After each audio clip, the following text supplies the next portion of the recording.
those of you who don't know me, my name's Josh. And this past year, my wife, Lisa, and I had the wonderful blessing to welcome our first child into the world. And I have to say, while fatherhood quickly taught me a great many lessons in short order, for a while none seemed as substantial as the value of having a good story on hand for when my daughter couldn't fall asleep on her own. The problem is that I don't know that many fairy tales, so once I exhausted the reservoir of fairy tales that I knew, I started telling her stories from history. Now, this next story, which illustrates the dangers of holding on too tightly to our beliefs, did the trick. It knocked her right out in a couple of minutes. But that doesn't mean that I want to see you guys knocked out in a couple of minutes. No, I think you'll find it a little more engrossing. In 1609, the Italian mathematician Galileo Galilei had learned that Dutch eyeglass makers had figured out how to design a telescope. So he followed their instructions to create his own. And so he turned his eye towards the night sky, and he discovered something fascinating. The shape of the planet Venus changed erratically throughout the year.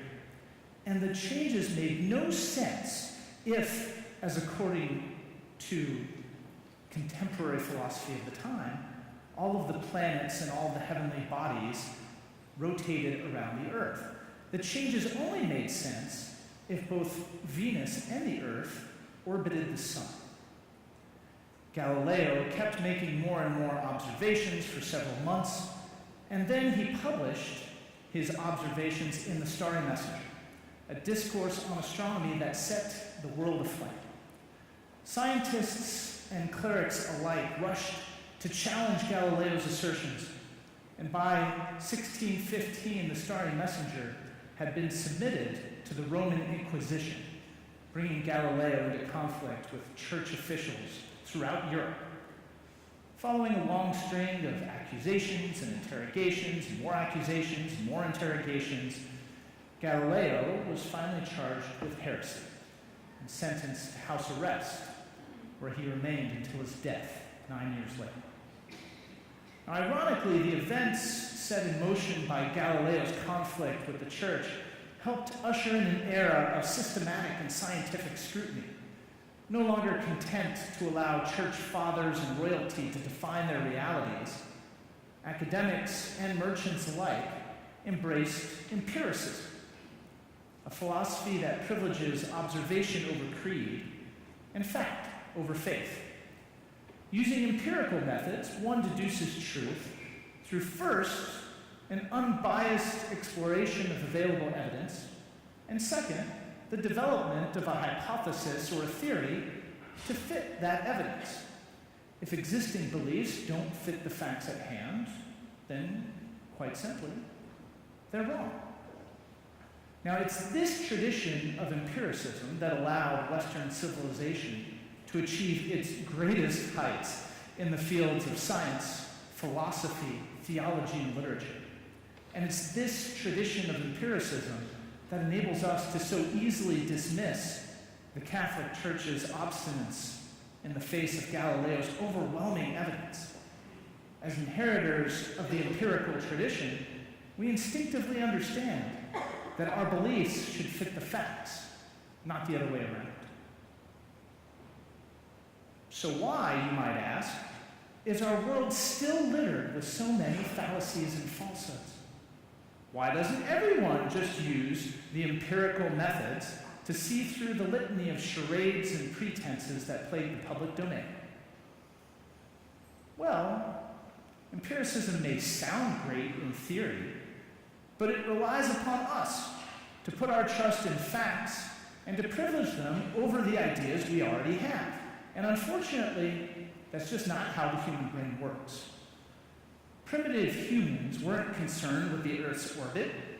They were concerned with navigating primitive tribal hierarchies. And so human logic developed not to help us identify the truth, but in order to help us identify who we can trust and to figure out how to climb the social ladder within the tribe. And so our brains developed a mechanism which overvalues tribal beliefs and undervalues any evidence that contradicts those tribal beliefs. Now, we call this mechanism confirmation bias. Because of our confirmation bias, we filter out any inconvenient truths or arguments against our ideas, and we seize upon every detail, no matter how insignificant, that we can enlist in support of our beliefs. The more information we consume, the more anecdotal evidence we find to defend our ideas, with little to no attention paid to the evidence we dismiss casually along the way. There's a problem with this approach. And the problem is that empirical truth matters far more to us than it did to our primeval predecessors. No, primitive humans weren't concerned with the Earth's orbit. They weren't concerned with nutrition or vaccines or global warming either. But we are. And what's more, when we make choices about these matters that ignore the facts, we're putting human lives at risk, which makes listening to our confirmation bias ever more dangerous, not just to ourselves, but to all of human civilization. Unfortunately, the influence of confirmation bias becomes even more pronounced in a social setting. And just as the internet has enabled us to share instantaneous information across the globe, so too has the internet enabled us to share instantaneous misinformation across the globe. This past February, Marvel Studios received widespread acclaim for Black Panther, the first cinematic comic book adaptation to feature an African-American director and a majority African-American cast. Celebrated by fans and movie critics alike, the movie shattered box office records en route to earning more than $1 billion in ticket sales. Unfortunately, disturbing reports surfaced on Twitter during opening night.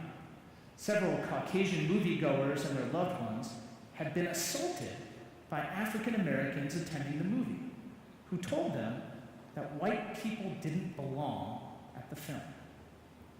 These tweets were accompanied by photos showcasing vicious injuries. Mercifully, Twitter sleuths quickly demonstrated that all these photos were phonies. They were photos that were taken from other news articles, while reporters quickly chimed in to confirm that no one across the entire country had suffered any injury more than a stubbed toe while attending Black Panther. The claims of violence were just a hoax designed to elicit anger against the African American community. Fortunately, the plan backfired. Once everybody saw that these pictures were phony, everybody saw these racist frauds for what they were. Right? Right? If only. While most people quickly turned their resentment away from the African American community and towards the perpetrators of these lies, many unfortunately remained unconvinced by the evidence staring them right in the face. I'll quote a few. "Maybe the victims didn't want to be identified, so they used another photo," tweeted one respondent. Of course the reporters denied it," chimed another. "They work for the studios. And if you've never seen studios spelled with $2 signs, you're missing something."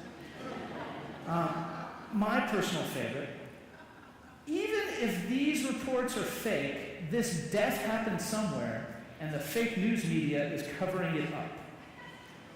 Now, the shameful hoax of violence surrounding the Black Panther release demonstrates just how far opportunists will go to recruit followers, but also demonstrates just how efficiently our mass media system delivers them supporters, regardless of the evidence available to support their claims. And while an isolated hoax may seem benign, it represents a much larger and darker phenomenon. For as history teaches us, and we don't have to go very far back in history, perhaps to last week, when we repeat the same lies over and over again, they become true for far too many people. And wherever racism, sexism, homophobia, xenophobia, or anti-Semitism gain widespread acceptance, we know all too well that pain and suffering quickly follows. The purveyors of these lies rely upon time-tested tools to turn our gaze away from the facts. First, they seek to erode our confidence in available evidence by questioning its legitimacy. Second, they misrepresent available evidence, highlighting only those details that fit their narrative. And third, when possible, they just fabricate evidence. They make it up to bolster their claims. Now, these are the tools of the trade for creationists, for Holocaust deniers, for climate change deniers, for anti-vaxxers, for radical Islamists, for white supremacists alike. And these tools aren't new. They're the same tools employed by the Catholic Church in its fight against Galileo. And they're the same tools used throughout history by dictators, fundamentalists, bigots, and opportunists to amass and maintain power over their subjects.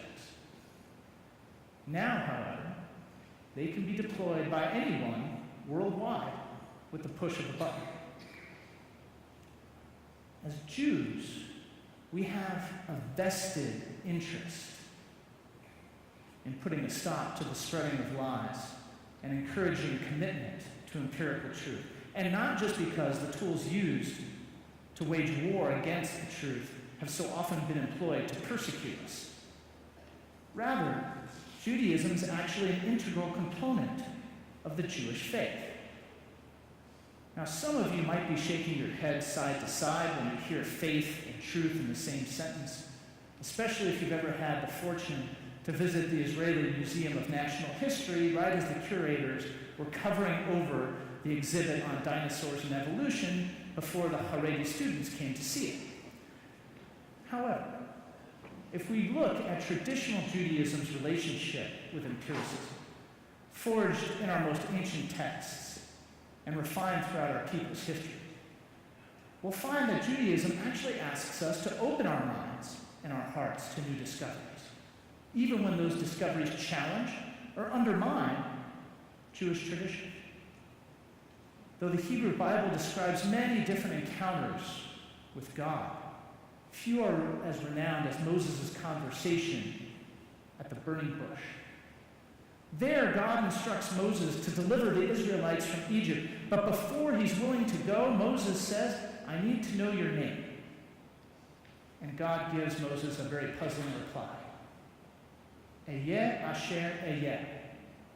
I will be what I will be. According to our sages, God's name alludes to the limits of human understanding. If God's name is, "I'll be what I'll be," then it follows that we don't actually know everything about God right now, and that our understanding of God is far from complete. Each new discovery we make, each new challenge to our ancient ways is but a test of our faith to see if we remain true to the God of our ancestors, or if we have stubbornly made idols of our ancient texts and practices, just like the Catholic Church that persecuted Galileo for daring to defy its doctrines. Now, our sages understood this test of faith all too well. Even before the destruction of our Second Temple in the year 70, our rabbis had discerned that the ancient forms of practice that characterized Judaism had fallen into a state of disrepair and disservice. The sacrificial cult, supervised by a hereditary and often corrupt priesthood, had long since failed to rouse the spirits of our people.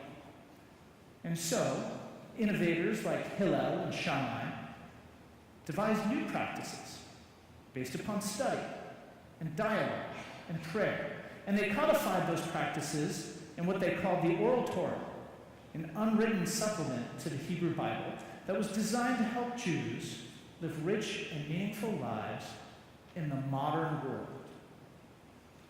Later, once the Romans conquered Jerusalem, Rabbi Judah Hanasi decided, maybe we ought to record this oral Torah, lest in exile the Jews forget the teachings that made Judaism relevant in the new millennium.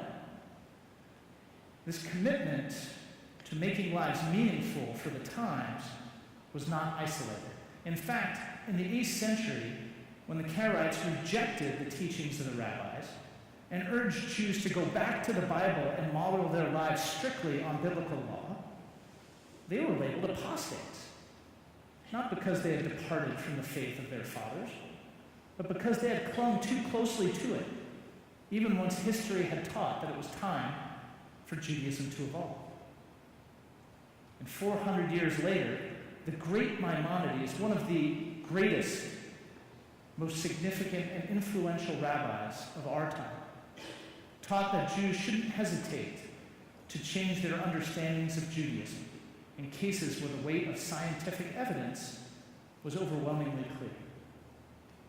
Rather, as Maimonides taught, we must accept God's truth from whatever source it proceeds.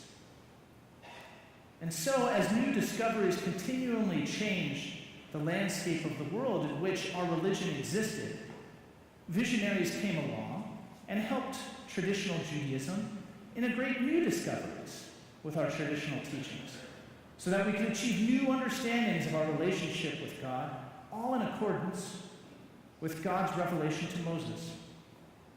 Eyeh asher eyeh. I'll be what I'll be. Now, if we wish to follow in the venerable footsteps of our forebears, if we wish to remain faithful to Eyeh asher eyeh, the God of our ancestors, then we have to figure out how to overcome the obstacles, both internal and external, that stand in the way of opening our minds and our hearts to new discoveries. We must learn how to face the facts, even when our brains and the world at large tell us not to. And we can begin by conceding a very simple and yet eminently powerful truth. We don't know everything. As it turns out, when we remember that we're not omniscient, it becomes much easier to find a way around our confirmation bias. Often we're so hung up on being right that we forget the possibility that maybe we were right, given the information we previously had. But our beliefs, like those of our forebears, ought to be time-sensitive, just like the facts that inform those beliefs are time-sensitive.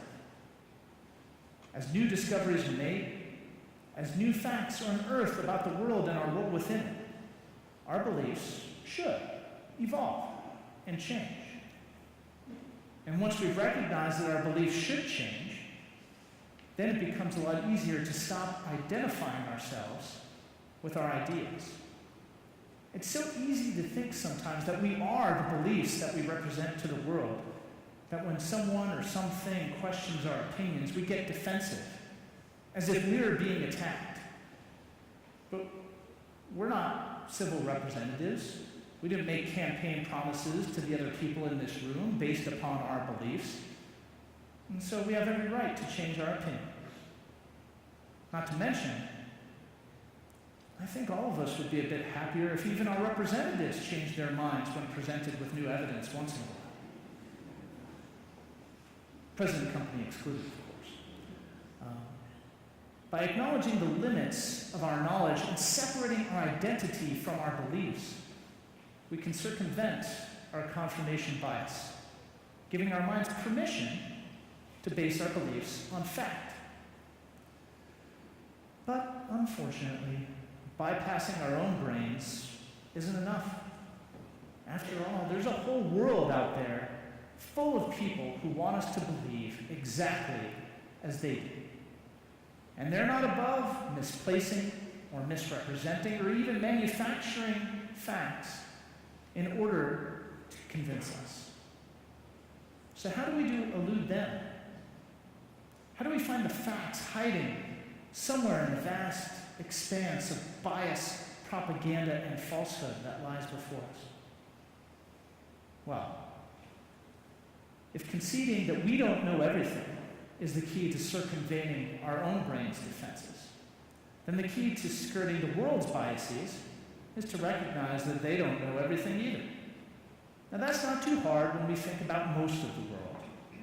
But there's one small corner of the universe that always seems to know it all. I think you know who I'm talking about. It's the people who agree with us. They're so smart, aren't they? Way too often we judge others' intelligence by judging their devotion to our ideas. But just because someone agrees with us doesn't make him smart. In fact, most of the people who agree with us across a broad variety of subjects, from politics to religion, only agree with us because they share similar experiences. They consider the same facts. They share the same biases. And they tell the same lies. So if we wish to evade the world's efforts to suspend our ability to think and evolve, then we must cultivate sources of information that lay outside our experiences. We must kindle friendships with people who live and think differently than we do. We must read books and journals written by people with different perspectives than our own. And we need to divest ourselves of the ideological echo chambers we've built, trading our curated Facebook feeds and news entertainment networks for stories and experiences that widen our perspective instead of narrowing it. And we have to learn how to suspend judgment as we do so, giving ourselves an opportunity to earnestly listen and learn. How lucky we are, though, to live in such a diverse community as Los Angeles, where people from all over the world gather to live and work together. And how lucky we are to live in such a diverse community as Stephen Wise Temple, where Jews from across the globe gather to make meaning and change the world. We don't have to look very far to broaden our horizons. From Ashkenazim to Sephardim to Mizrahim, our community has families from Russia, Iran, Iraq, Israel, Argentina, France, England, South Africa, Australia. I could go on, but we'll be here a while. Each person, an enlightening story. Each person, a world of discovery to enrich us. Each person, an opportunity to escape the ideological echo chambers that we've built for ourselves. And from our Tikkun Olam initiatives, to our worship services, to our adult lectures, to our social gatherings, there are so many ways to meet and be illumined by someone new within our community. For those of us who are motivated to uncover new and instructive evidence that will shape us in meaningful ways, the opportunities are there. To be fair, changing our firmly held beliefs, even in the face of overwhelming evidence, is never easy. But if we're to change the world for the better, if we're to discharge our responsibilities to the civilizations, the families, and the individuals whose fate rests upon our choices, if we're to remain faithful to our own Jewish heritage, then we need to find a way to face the facts and to open our minds and our hearts to new discoveries and allow them to shape our most fundamental beliefs. Then will we live in a world that honors the sacrifices of all the Galileos that came before us, as well as a world ripe with promise for all the little children who will come after.